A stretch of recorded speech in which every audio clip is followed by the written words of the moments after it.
We are live. Hello and welcome to Connected Learning TV. This is the fourth and final webinar of our July 2015 series titled Learning and Leading in a Connected World. If you're watching this, please take a moment to share with your network.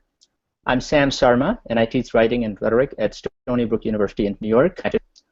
Along with Maha, I'll be your host for today. We're excited to be speaking with Asao Inoue, Tanya Lau, Lenandlar Singh. I believe Len is not yet in. Let us hope he'll be able to join us. Simon Ensor and Tania Sheko. And the topic for today's discussion is educators collaborating across national, cultural, and other borders. Before we dive into our chat, let's go over a couple quick details. To those watching live right now, we welcome your comments and questions either via the Twitter hashtag #ConnectedLearning and CLMOOC, CLMOOC, or the Q&A feature that you should see within the video player. We'll do our best to address your questions here in the Google Hangout session. This webinar is also being co-streamed at National Writing Project's educatorinnovator.org website. Each week throughout this series, until now that is, on Connected Learning TV, we have explored themes and questions related to CLMOOC, a Connected Learning massively open online collaboration designed by the National Writing Project Educator and Educator Innovator partners as a collaborative knowledge building and sharing experience open to anyone interested in making, playing, learning together about connected learning. Maha, I'd like to follow up on an introduction to the speakers and introduction to the theme of today's final discussion.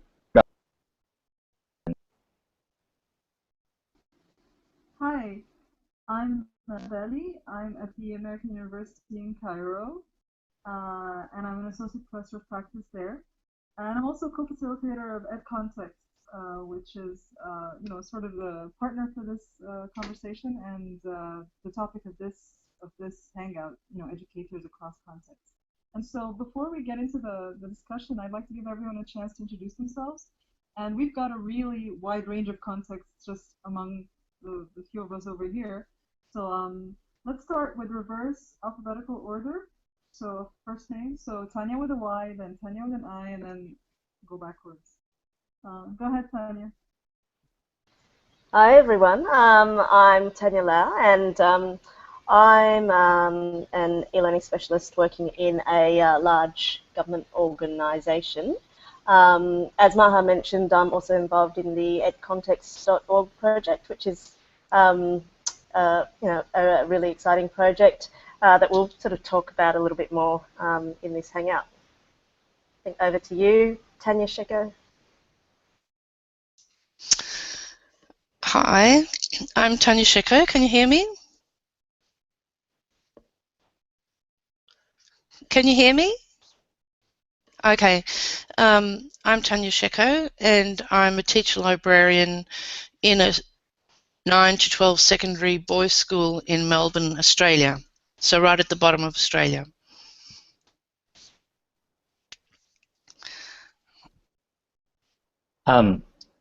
Simon?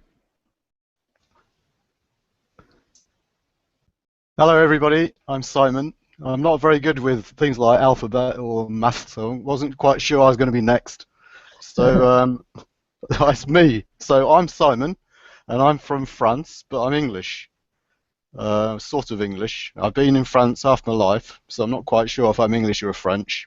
And I work in a French university, teaching English, which is a laugh.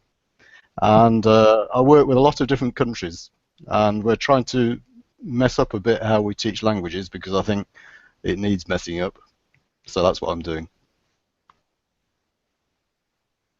I couldn't help thanking you for that introduction. It was very, very meaningful while being slightly funny. I think the next is going to be. Sorry, go ahead. Now it's Asao. Now it's Asao. Is it my turn? Can you hear me? Yes. Okay. Well, hello. My name is Asao Inoue. I am an associate professor at the University of Washington in Tacoma, and also the director for university writing here. what else did you want? I don't know what else to say about myself, except I've been in different contexts over the last 10 years or so of my teaching life. Okay, I think hopefully we'll have a lot of chances to unpack our contexts more as we go along, and I think no matter what we have ready to say, as we hear whatever to say, we might start to think about other things. So let's start with just the topic of why is the topic of context important? Why does it matter when we talk about education? So I mean, like we said, people here from different backgrounds, and I think that makes us sensitive to how educational discourse doesn't always account for context. So I'd like people to think about, how does their practice account for context, or in what ways does educational discourse, do they see it not accounting for context? So who wants to go first? I don't think we've agreed on that, so anyone who's ready to talk. Mm-hmm. Yeah, anybody, please. Later on, as you think, come up with your thoughts. Later on, Maha and I will also describe EdContexts, the organization that is partnering with CLMOOC and NWP at this time to Educator Innovator to do these sessions. We'll talk a little bit about that context to open up or add to the conversation. But yeah, please, anybody, please tell us more about your context and education. Just, I can start, I guess.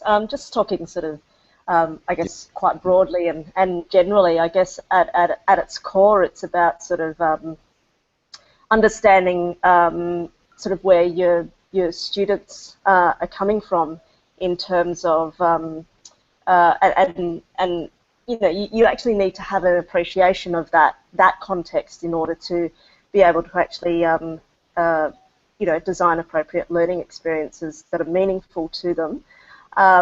So I guess that at a basic level, there's that, and I think that's something that sort of affects anyone who's either teaching or in the business of designing things, learning experiences for students.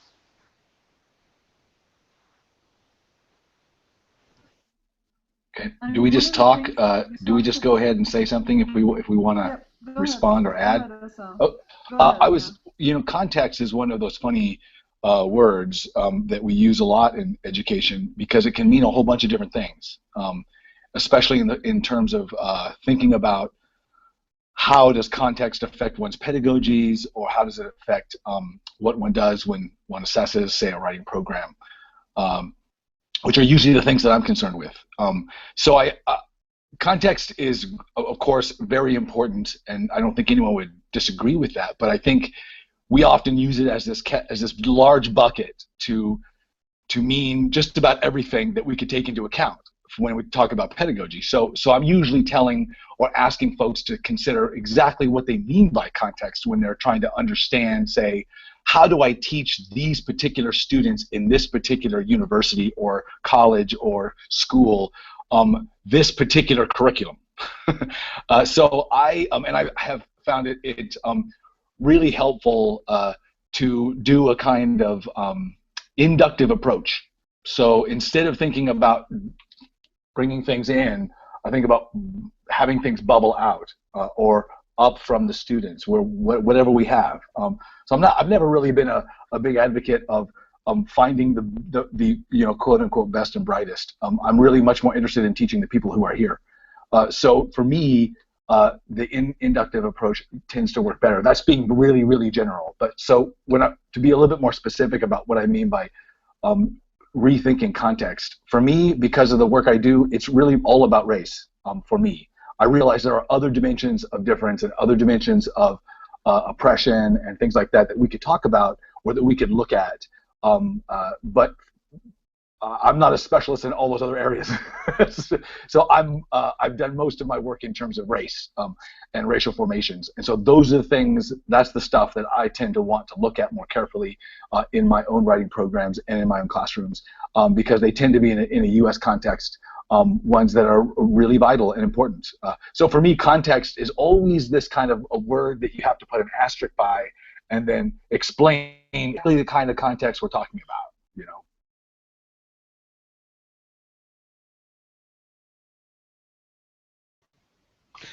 Can I say something about that? Okay.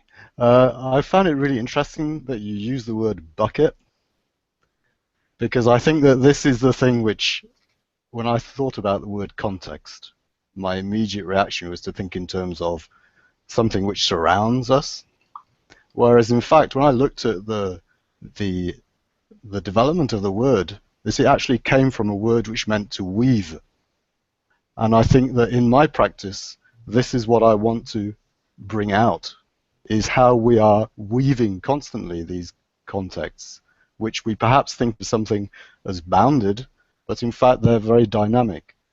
And I think that in my work, which is to draw people's voices out, you can't avoid this flux and network of strands which are stopping people to speak, which are encouraging people to speak all the time and stopping other people speaking in their turn. And this is one thing which, working with a project which is called Clavier, which is now working through maybe 10 different countries, is something which is more and more obvious to us, that these spaces are actually having a great effect on the people in them and vice versa. And I think this event that we're doing is rather the same. It is not disconnected from the work that we're doing elsewhere. It's symptomatic of that.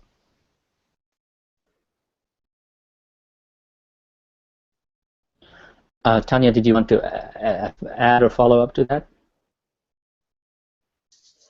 Tanya S? Yes. Okay, yes.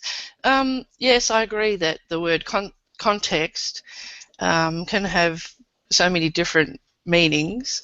So when I started thinking about context, I thought that how disconnected I felt as a very young child in school because there was no context. So first of all, I was a child of Russian migrants, Russian and German, and so that part of my life was kept very separate from my school life, which was the real life. So it's almost like I had a secret life, and I really found it difficult to understand my place in the world because there was no context. There was no, why was I learning these things? Why was I playing tic-tac-toe? I had no idea.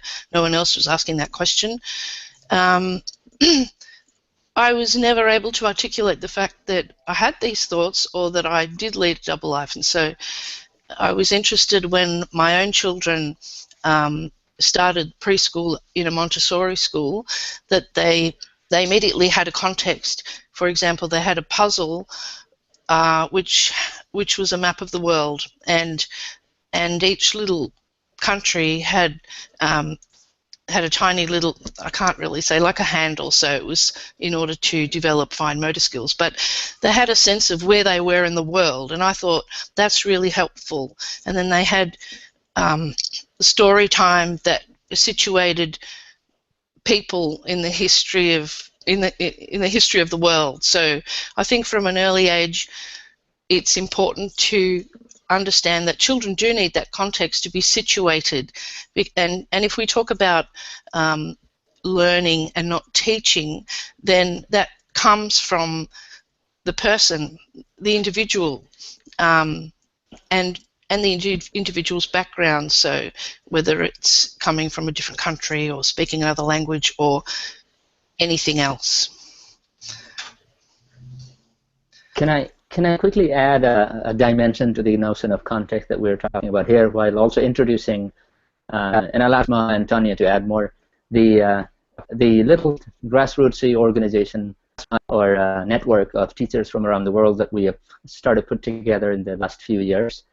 When Tanya was talking about context and the little pieces of countries, I was thinking about how people in the network world dominated by the big media and companies that are ruling, dominating in transnational higher education, people tend to forget their own little country with a handle.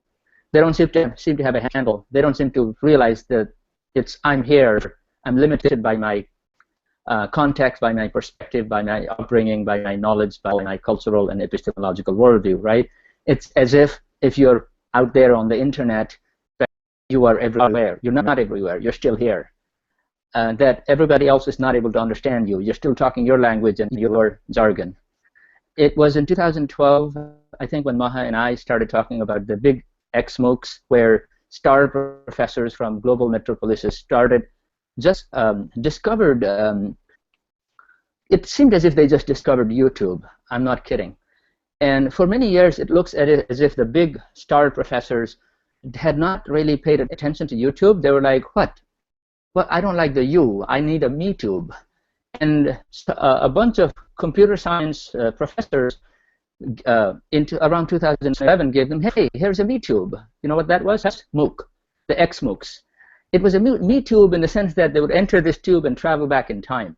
So that the notion of power, colonial structures, the notion, it felt as if the Western world in particular was walking back in time, that all the discourses about colonialism, all the discourse about power, all the discourses that intellectuals of the West were aware in the 1960s and 70s, suddenly these folks came out of nowhere without their clothes on, and they were in their MeTube going back. And it seemed as if we really needed to do something to bring together the educators from around the world and listen to them. So we wanted to invite them to share their stories, share their perspectives, share their teaching practices like we're doing today by using a blog, a Facebook, and Twitter. And our goal was not very different from what the big MOOC professors were trying to do, to connect to the world, to share our knowledge, to learn from others. But it felt as if some people really needed to be reminded. And reminded that it's not about numbers, it's about people, it's about community and connection. It felt as if we needed to be educated more and hopefully educate others in the process. So many people like us started connecting the dots between countries and contexts and cultures. And the other notion that I wanted to add now is the crossing context. Pedagogy was shifting paradigm from context-bound activity, teaching as a context-bound activity where the teacher and student belong to the same place, to context-crossing activity, which is how do you teach 50,000 people in 50 different places who have completely different perspectives, who may pretend, who may mimic that they understand you because you have a big name, but who may not really understand or follow what you're trying to say. And so what we need to do is to think about a completely new paradigm to, I see Simon is using the word megaphone, to really give people a voice, an opportunity to speak back and forth instead of this huge megaphone. And otherwise we will be, what will happen is that people around the world will at some point after 2 or 3 years, I'm afraid that's already happened, will start taking us, stop taking us seriously because they look at us there with a big megaphone, and we look megalomaniac because we have connection and with high-speed internet, and then people would, when they go away, we're left with this embarrassing empty shell of a device called MOOC. It shouldn't be. It should be filled with meaning and substance and community. And therefore, I think along with the paradigm shift that we needed to make in terms of crossing context through educational conversation, through community, through relationship building, we really needed to save and preserve that tool for us to be used for the future. Otherwise, we will throw the baby with the bathwater. Everybody will go home laughing about the big B professors big M professors who just found out YouTube and then nobody's there. Anyway, I'll stop right there. I'd love to hear from people here how they, in their own context, in their own practice, try to work on this, what Sam has just described of cross-contextual.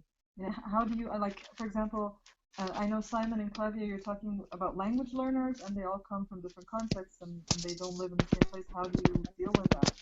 And also, Asao talked about how he brings in race and he brings it from the students. And then how does that work? Because the students are all very different from each other and they have very different experiences. And also, Tanya and Tanya both work in Australia, where a lot of people are immigrants coming from different contexts. how do you work across these contexts? So, who wants to go next? We're supposed to be using a private chat to let us know who goes next. Everybody's chatting there, but nobody's volunteered to speak. Nobody's volunteering yet. Well, maybe I'll go ahead and give it a shot. When I think about the things I'm doing, or I'll just actually, how about I just say a few things about the book, since you mentioned the yes, book. Please.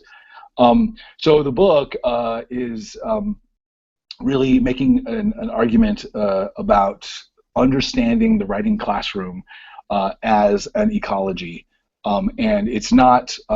It's thinking about that ecology mostly as a writing assessment ecology, and the version of that ecology is an anti-racist writing assessment ecology, and that's the name of the book, Anti-Racist Writing Assessment Ecologies. And so what I've tried to do is first and foremost understand the writing classroom as an ecology that is fundamentally designed by the assessment mechanisms in the classroom, from feedback to commenting to grading, all of it. And so this obviously starts outside the classroom, from placement and testing and other things that are not directly shaped necessarily by that classroom, but the classroom has to work with the contexts of assessment that classroom has to use or be used by, and they're usually some form of the same things.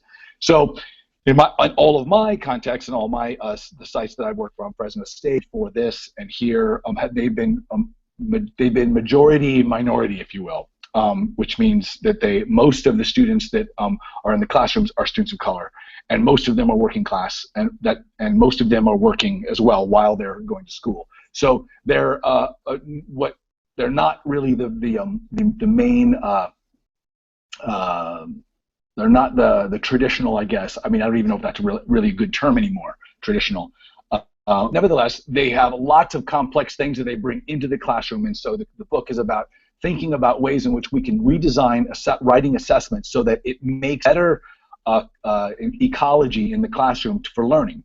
And so I'm really more interested in thinking about how do we stop creating certain kinds of hierarchies through language practices and the evaluation of language, and thinking more carefully about non-cognitive things, and thinking more carefully about the ways in which we can embrace or value in very real ways the labor of students in the classroom, and show that labor in very well. That last part about the labor is really, this is the first step in that's a longer project of mine, thinking about labor in the classroom, but it starts here. So that's I mean, I'll stop there because I don't want to. I'll let folks find the book if they want to read it. But it's really that I'm thinking about ways to make that classroom writing assessment an anti-racist project, and doing so by first thinking about our writing assessment ecologies, not thinking about pedagogy. I don't believe that that's the right way to go. I think that we usually think about pedagogy first, and then we figure out how to assess the stuff we get. And I think that's the wrong way. I think that our assessment practices drive most of the learning in the class. It's not all the learning, but it drives a lot of the learning, and certainly students feel that the first and the hardest, because they care a lot. They have to care about it. If they're savvy, smart students, which most of my students are, they care about their grades, and they care about how they're being assessed, because they should. They know that other people will care and want to know about them, and so we have to figure out how to deal with all that, and make it a very present thing in the classroom. Okay, I'd just like to chip in, firstly with a question. So we had a question from Gretchen Teague, I think that's it, and she asked, in what ways are you connecting to educators across the world? And are your students connecting to other learners, and what are the results? Okay, so I'd like to chip in on that. So I'm working, as I mentioned very briefly before, on a project called Clavier. And Clavier, that stands for Connected Learning and Virtual Intercultural Exchange Research. Wow. And that is, if you like, is a Trojan horse for messing up how people have learnt languages in university classrooms over the past X years. Take over. And it has been a very useful tool because we have done quite a lot of research into what actually people were looking for when they were asking people to learn languages. And one of the first things they were looking for was the ability to speak. A lot of the political statements will say that we're very upset that the French can't speak English very well. So what are we going to do about it? And then we'll see lots of ministerial pronouncements at how we're going to open up the classrooms. So they're actually saying we want to open up the classrooms. They're actually saying we want there to be twinning virtual connections between classrooms. So this is something which they are actually aware of, and they want to promote it. But at the same time, they're caught in this paradigm which is tied up with the editors, the publishers, with the assessment, which is based on a completely different paradigm, and the teachers' training, of course, is all based around the same thing which has been going on for years. So the question that we asked ourselves is, how do we change this? And clearly, if you want people to develop their language communication ability, then they need to communicate with people that they actually want to communicate with. And I think that this is one thing which we started right from the start, was to think about the classroom. 4 years ago, we went and left the classrooms that we were assigned. We walked out and we disappeared. And we walked around the campus looking for a Wi-Fi enabled space. And we found a space which nobody wanted, which was an open space, which was like a corridor. And we squatted it.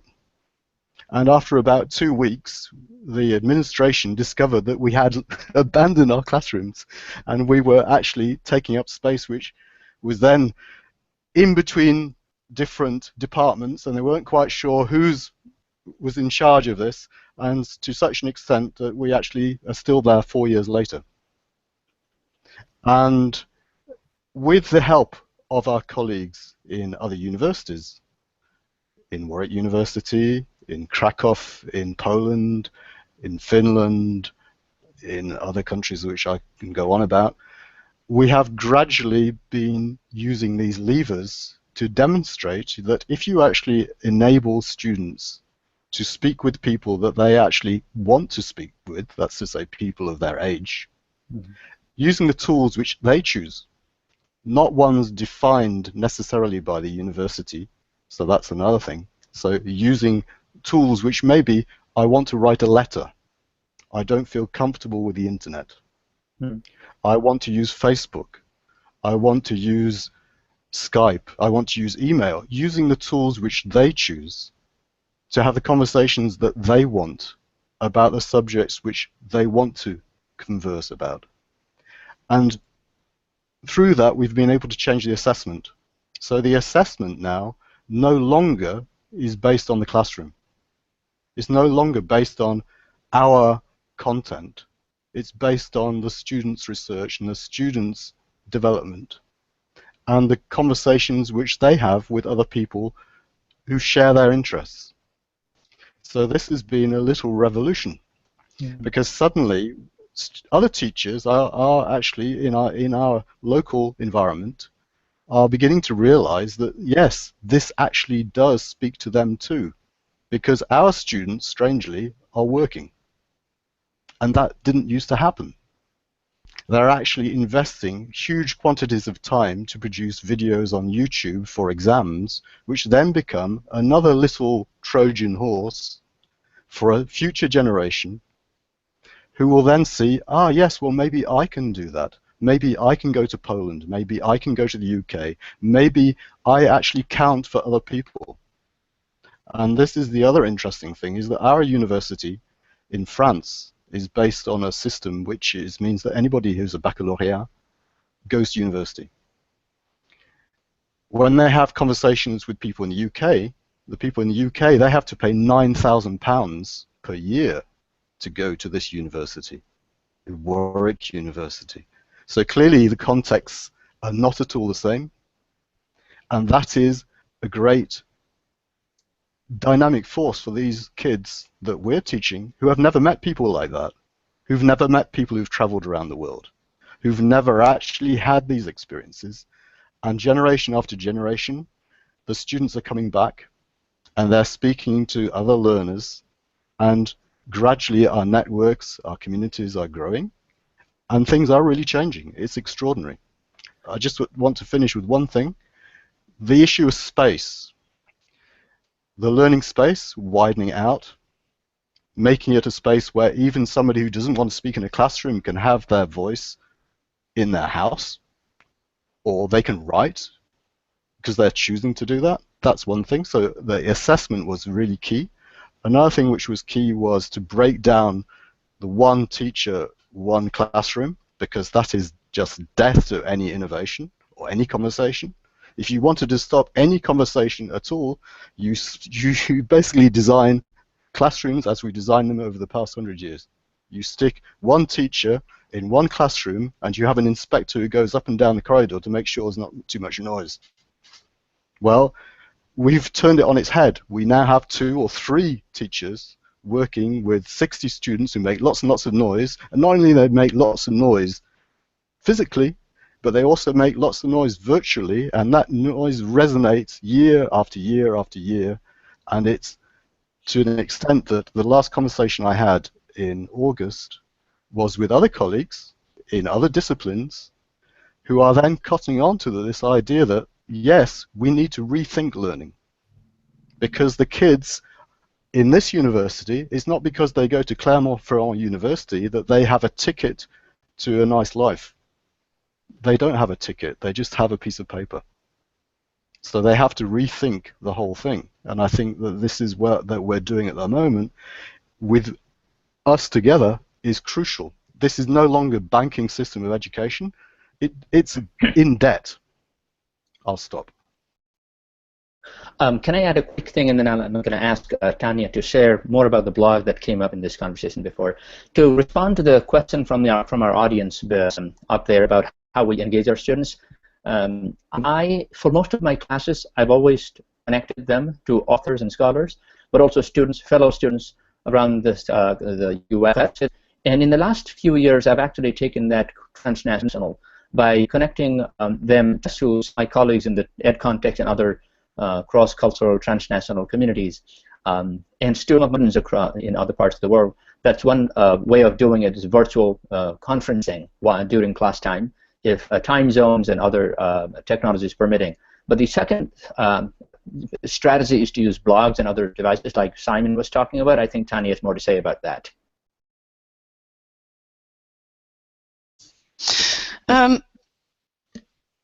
Firstly, I just wanted to say that I really admire you, Simon, for having been proactive in making these changes, and that's very inspiring to me, because sometimes I feel that I can't really make a big difference, that that the machine of school just keeps going as it has been in the past, and that the small things that I do won't make a difference. But I suppose in my own context as a teacher librarian is a bit limiting, because people are not sure what my role is, and so they think that I'm associated with libraries which are associated with books, and I spend my time reading fiction. And in fact, I don't have time to read fiction because I've just discovered all the wonderful MOOCs and conversations that I can have with people. So starting from small things, and for a long time I don't have a class that I own, so I have to be, I'm a bit like Voldemort from Harry Potter. I need to inhabit a body, so I inhabit a teacher's body, co-opt the class, and hope to teach collaboratively and change things a little bit, because for example, if I encourage them to create blogs, and the teacher too, then already that's starting from the context of the individual, because the blog is the space that belongs to the individual. Otherwise, everything that student writes just stays on a piece of paper, and the purpose of that writing is just to receive the feedback from the teacher, not share with other students. So so that when teachers say you need to develop your writing voice, I think, well, how can they do that when there's no real reading audience and the purpose is just the mark that they get? So if they understand that within their blogs, they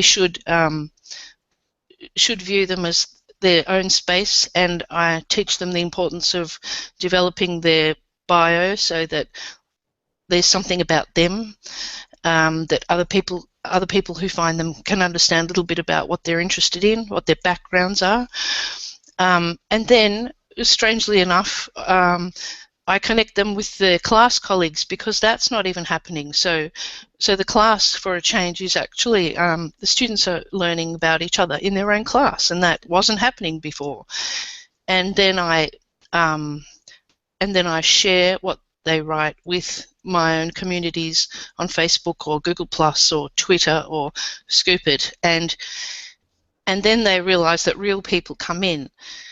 And also, for example, in an art class, when I teach them about Pinterest, I tell them it's not just a search engine, but they understand that it's inhabited by people. And as soon as they realise that when they're looking for resources to inspire their art and find people who are curators of museums and galleries, and people who are designers and people who actually live and breathe art and design, they're connecting to those people, and they can actually see who those people are following. So I think, in a subtle way, at least those students understand that it's about people, and that's, I don't think that all of the teachers understand that. They think that when they're using blogs with their students, that they're ticking a box for using some sort of technology, but really it's a lot more than that. And I'll stop now. I was just going to make a very quick observation about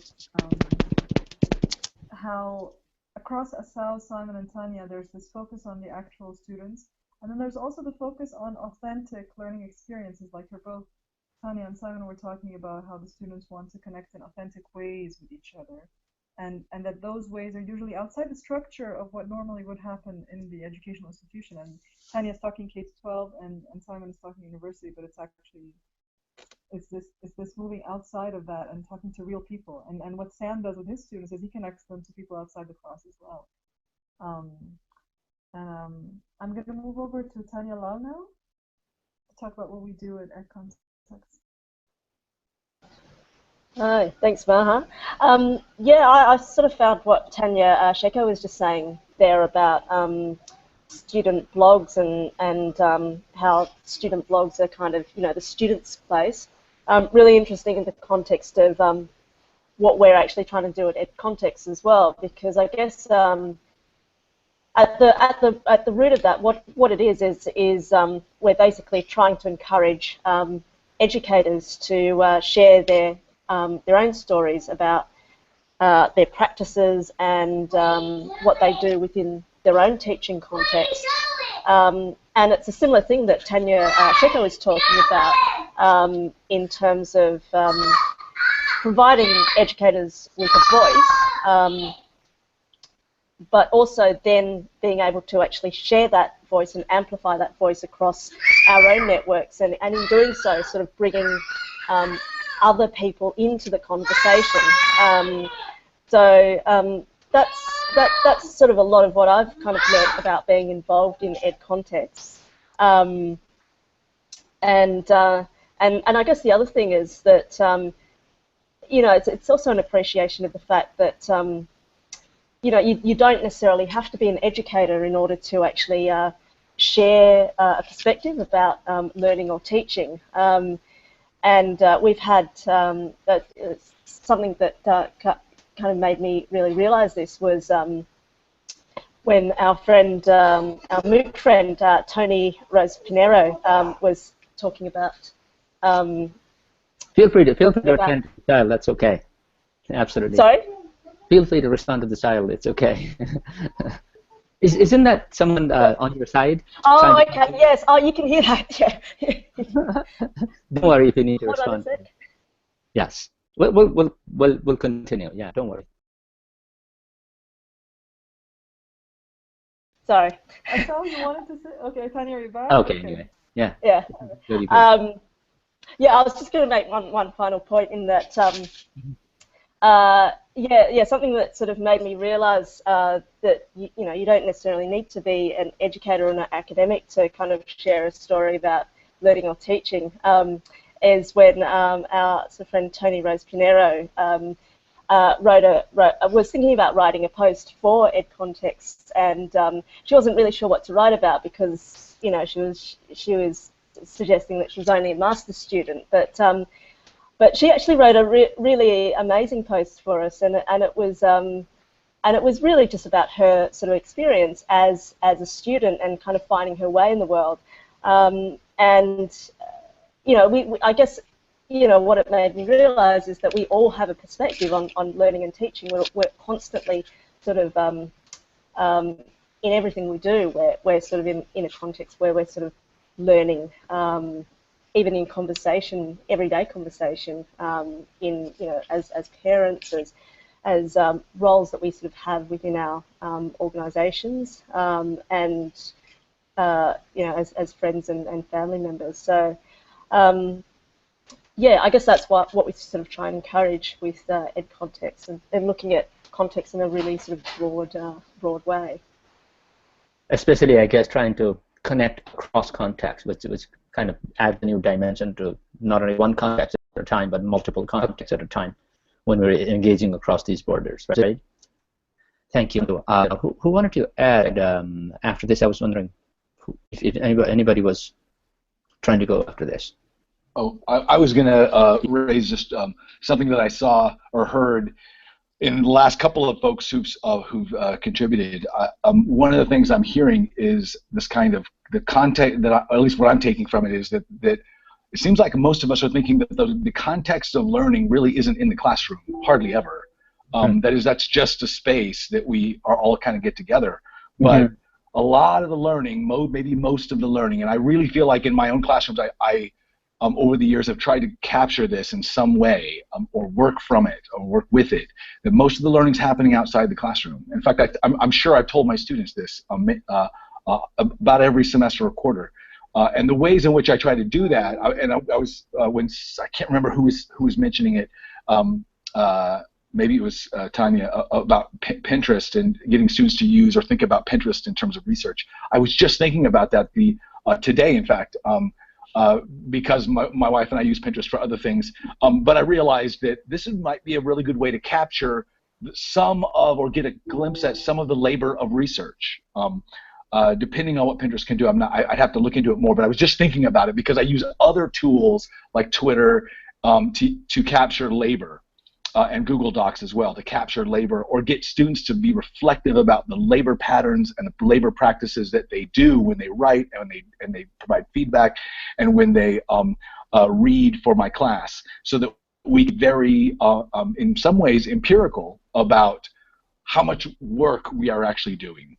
A lot of when people talk about some of the things I suggest, they always say Asao's trying to assess students by their effort, and that's really not completely true.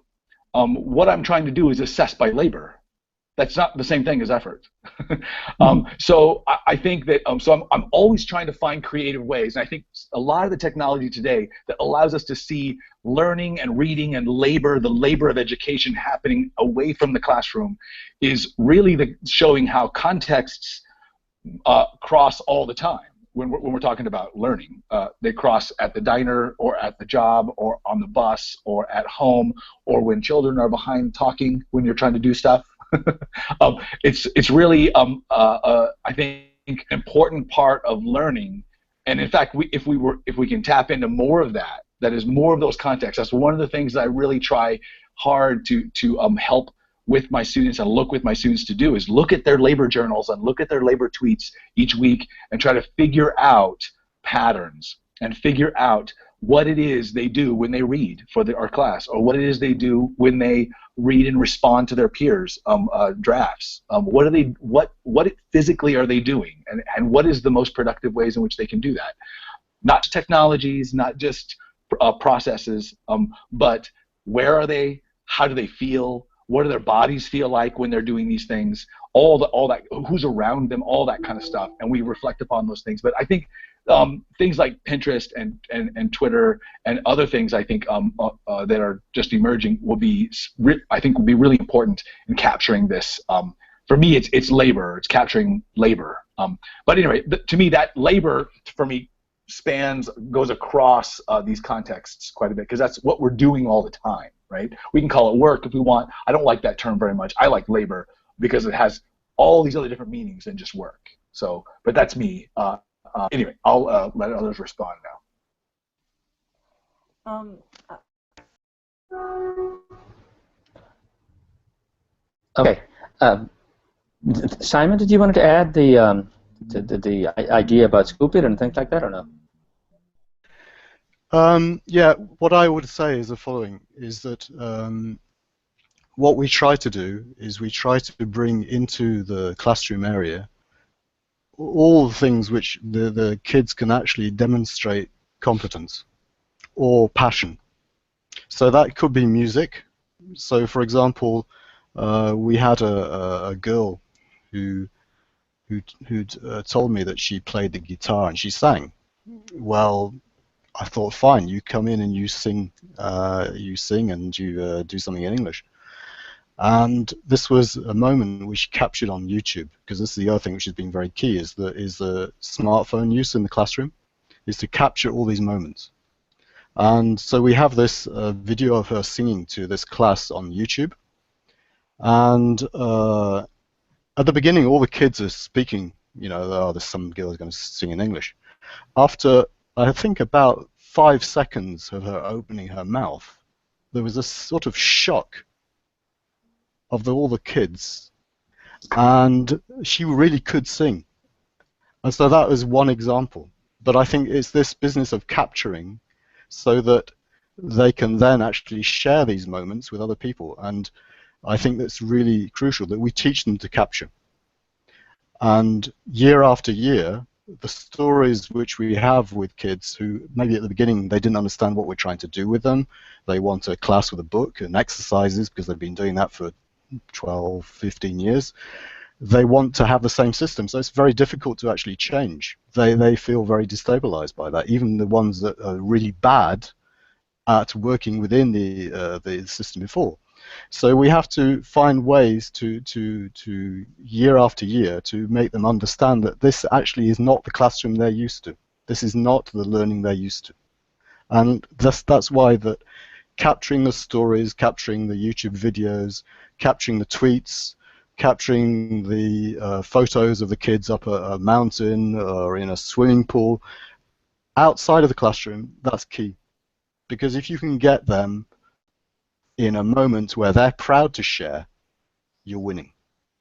And I think that the one thing which really brings it home to me was last, I think maybe 3 or 4 years ago, there was a group of students who spent 40 hours working on a video which they made during the class. And those kids before, they would never ever have done any work, ever.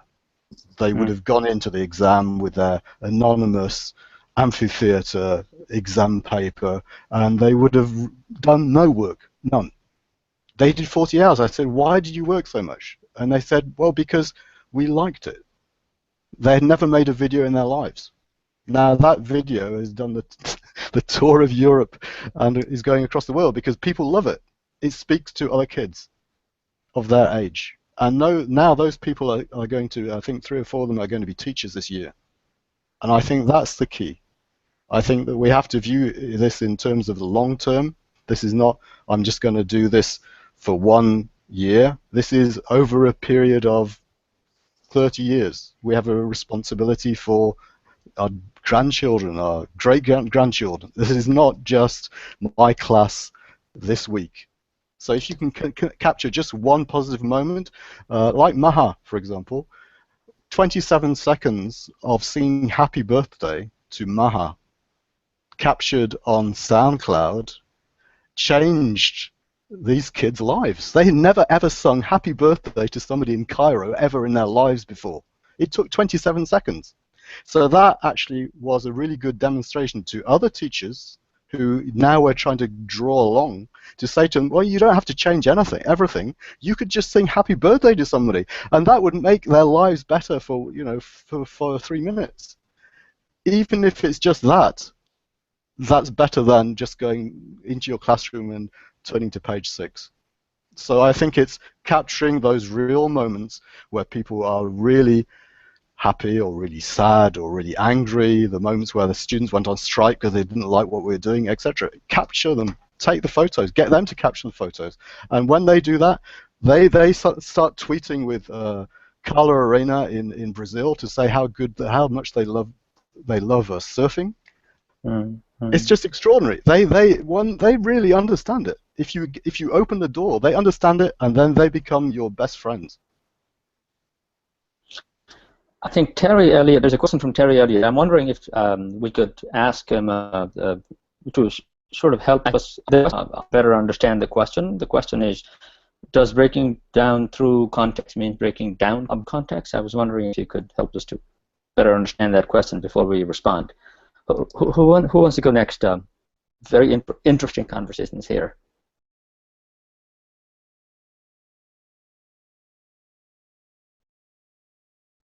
Well, you're quiet, productive silence, as I call it in my classes. Well, I'll say a few words then, because I have a really short response to this. I mean, I think in some ways that's true. That is breaking. I would actually pose a question before it, which is, what's the purpose of breaking through some context in order, and then so why would we want to break it down? And I think breaking it down to me seems pretty easy for me. When I want to do this, or what I think I'm trying to do is, again, I'm trying to get in the mind of the person asking the question. I think it means understanding what context means. So in a way, we can think of it as understanding the significance of a context that for our learning, if we're thinking about a classroom, and then we can understand whether or not it's important to break through it or reconstruct it. These days, I'm thinking about, I think more about ecologies than about context, because ecologies are moving and they're changing, and it's mostly about motion, and it's about lots of different elements that work together that when you add them up, they're more than the sum of their parts. So for me, that's maybe one way to think about breaking down a context, but I'm really thinking about an ecology, because it means to me that's more productive for me. It looks like we are having sound issues on the side of Maha, and if that continues, I'd like to convey what you're typing, Maha. But yeah, regarding the breaking down context, I'm thinking the context is a composite of many different things: the people in it, the material, the method, the medium. So by breaking down, I also see this as like looking at the different components in it. So if a technology is not working, the time, the language, the perspective, the power, the relationship, all of these things come together to make communication work. A lot of times when educators themselves think about connecting, they are connected to, let's say, 50 people around the world, and then sometimes they assume that this is the case for students.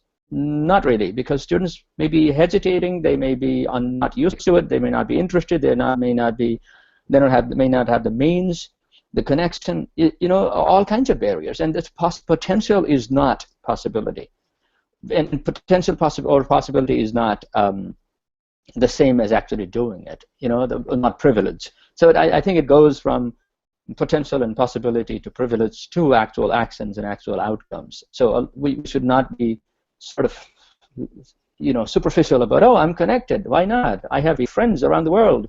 So can you. Not really, because it needs a lot of confidence. It needs the means. It needs the time. It needs the power. It needs the privilege. It needs the voice, understanding. So we actually need to do the hard work of connecting, hard work of helping our students cross context, helping our colleagues cross contexts. Once they know better how things work, how to connect across context, then people will do it. The thing is, we can't just generalize from ourselves. I think we need to go back to what Asao was saying in terms of the inductive method, and instead of generalizing based on what we know. I think we really need to engage, individual students, educators one-on-one, and be facilitators. And I think that's what we're trying to do with the EdContexts. And right now, Maha, did you type a question or something? I can't see yet. Somebody wants to talk more about the breaking down context. Did we respond to Terry Elliott's question well? We only have 5 more minutes. That's covered. Yeah. Things you want to cover? Very quick. Okay. Very quick response on that. I think for me the problem is the question. I think that this idea of breaking down context, that gives the impression that there is a boundary which is the context. For me, this is not context.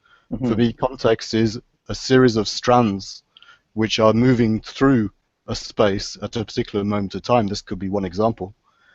This could be disruptive in certain educational contexts because they would like to have a technology which they're controlling, like Blackboard, for example, which they feel they're controlling more than Google. So that is one way that these strands are actually breaking, but we're not the ones that are doing the breaking. We're simply following the strands. And I think that the work which has been the most important for me was the Scollans. So that's Scollan and Scollan. And they wrote a book called Nexus Analysis. And the words they use is discourse. There are a series of discourses which run through any particular space, which you first analyze. And I think that is this idea of breaking down context. No, it's constantly being broken down and challenged by different technologies or different discourses from companies in different places. So I think that's the thing that we have to eliminate. Simon, did you notice the question that Maha just posted, because her sound is somehow disconnected? She was saying, as in context, in holistic and dynamic rather than fragmented terms. Maybe you already did. If you did, it's okay.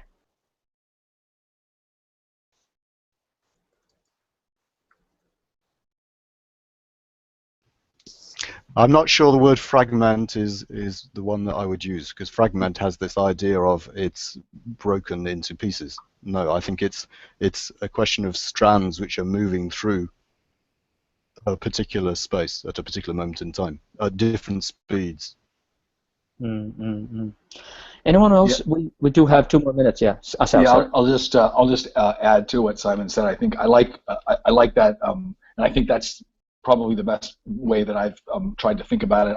I like that. I wouldn't focus on breaking down as much as I think about contexts are always reconstituting. They're always constituting themselves. And so maybe it's the constitution of contexts, the creation of contexts that are always happening already, and we just have to pay attention to them. Tanya S., can you please share the thought, the note that you were sharing on the chat? I really would like our audience to.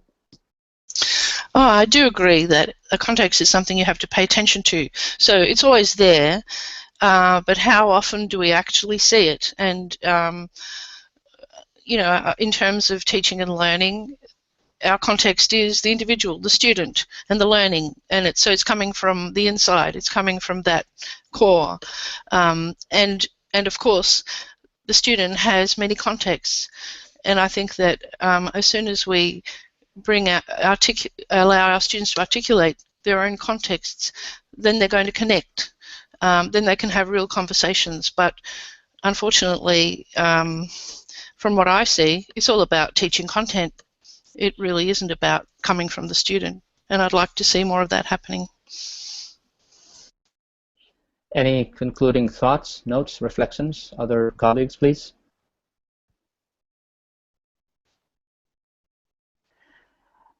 In that case, then, this wraps up the final session of the July series.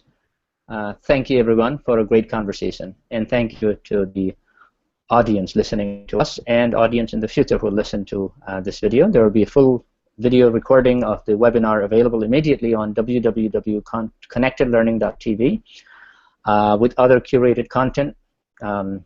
and also ways in which you can share those content in your networks. So as I said, this is the final webinar of the July series. But please feel free to keep the energy going on Twitter about these issues, and also please join future webinars and series. If you found this conversation helpful, please share it with your network, and if you'd like to know more about the upcoming webinars, please go to connectedlearning.tv and sign up for the email newsletter. Thanks again, everyone, for a great series this month. Thank you very much. Have a wonderful day.